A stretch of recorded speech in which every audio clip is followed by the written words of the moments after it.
Hey everyone, welcome to my channel and welcome to my hot mess pantry. Today I'm going to be organizing this, and the goal is to do it without spending any money on any kind of organizational containers. Step one is to take everything out. So let's do that.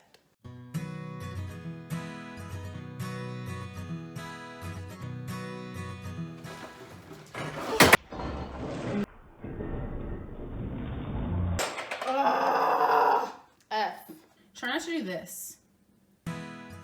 This is why organization is important. Why do you have 2 giant bags of chia seeds, Angela? Obviously, because I didn't realize I still had some when I went and bought more. So now I have 2 giant bags. How often do you really use chia seeds? Obviously not that often. Key to organization, you need to be able to see everything that you have all at one time.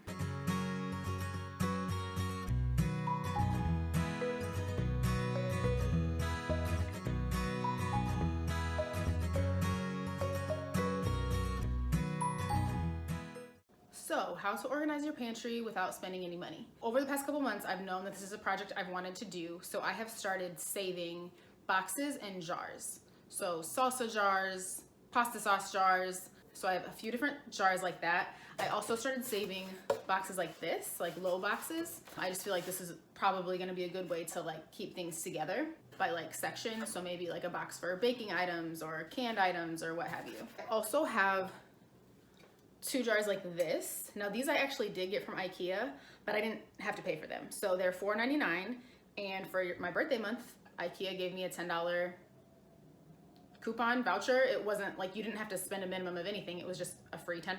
So I got 2 of these and I didn't spend any money. So that's the only thing I technically purchased, but I didn't actually purchase. So I plan on using this for flour and sugar. 1 for flour, 1 for sugar. And yeah, I have a couple of these, but yeah, just utilizing stuff like that, and then you don't have to spend any money. You're recycling. So I'm gonna start going through this, throwing away stuff that's expired, and see what can be fit into jars, what I want to put in jars. I'm gonna start organizing it by section too. So let's see what I can come up with.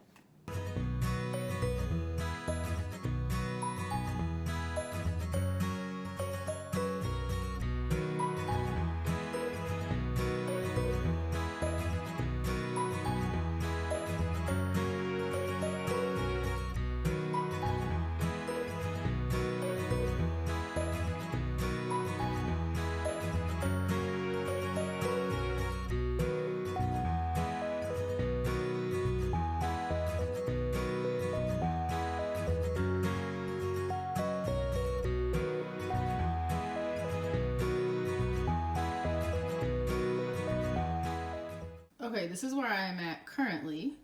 The importance with organizing is you want to be able to see everything at one time so you know what you have. So I've got tall things in the back, shorter things in the front. This is like a lot of wasted space, but I don't have anything to put there right now anyways. This is my baking section, so this I was able to utilize one of the boxes so you can pull it out and see what you have.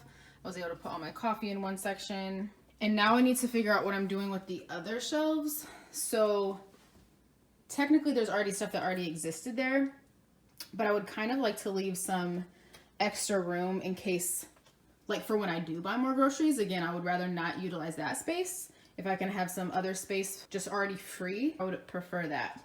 So I did have a lot of dog stuff in here, and I have a separate cabinet for some of my dog stuff. So I'm hoping I can organize that and fit his stuff in the other cabinet, and then that would free up some room here. So let's see how I'm gonna do the rest. But so far so good. I think this is gonna be a much more efficient way to keep things organized. A piece of organization that I actually did last year and I've kept up is organizing my bags, which might seem ridiculous, but if anyone keeps bags, you know, it just takes up so much space. I'll put my old before and after from last year when I did this. It's annoying to do in the beginning, to do all of this at once, like fold all your bags, but as you keep it up, it's not too bad, because when I come home from the grocery store, I might only have 2 or 3 bags. It doesn't take too long just to fold 2 or 3 bags.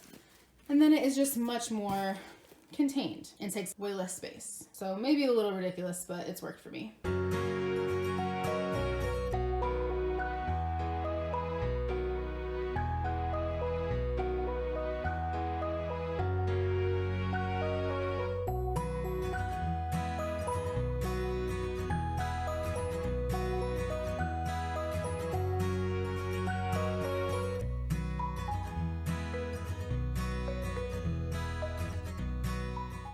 The top shelf includes items I don't need access to often, but they're organized and labeled or in a clear container so I know what's up there. On this shelf, I have tall items in the back and they're easy to reach. I was able to take advantage of some of the random jars I had. I think having different size jars is nice because I can kind of swap out jars as what I have changes. Or in this case, I had just a little bit of brown rice left and a little bit of quinoa, so I had small jars to store those. And if I buy more, I'll be able to swap that out for a bigger jar. I also think this shelf can benefit in the future from a short box, and that will allow me to store more on this shelf without things getting lost. Here I have bigger jars of flour, sugar, and brown sugar in the back, with a box of other baking items in front. I have some more baking items next to that, organized by size so I can see everything. I have the box of coffee items next to that, with boxes of tea in the corner. This shelf has space for when I purchase more paper towels and also more groceries. Below that are the paper bags I use for my recycling. Note the random paper bag on the floor, that's my recycling. Also on the ground, I store my winter boots and my insulated grocery bag. So that's it. I'm really happy with how it turned out. I'm really happy I was able to find a way to organize without spending money on a bunch of containers and ways to organize things. I think random jars that you can save, I think those work great. I will try to keep an eye out for more like short boxes like I used for the baking and coffee because I think those are awesome. Those worked really well and I only had the 2. But if I can get my hands on some more, I would save those, I think, for some other sections as well. But yeah, you don't need to spend money to organize your pantry. You just need to recycle. All right, well, thanks so much for watching. I hope you enjoyed this video and I will see you next time. Bye.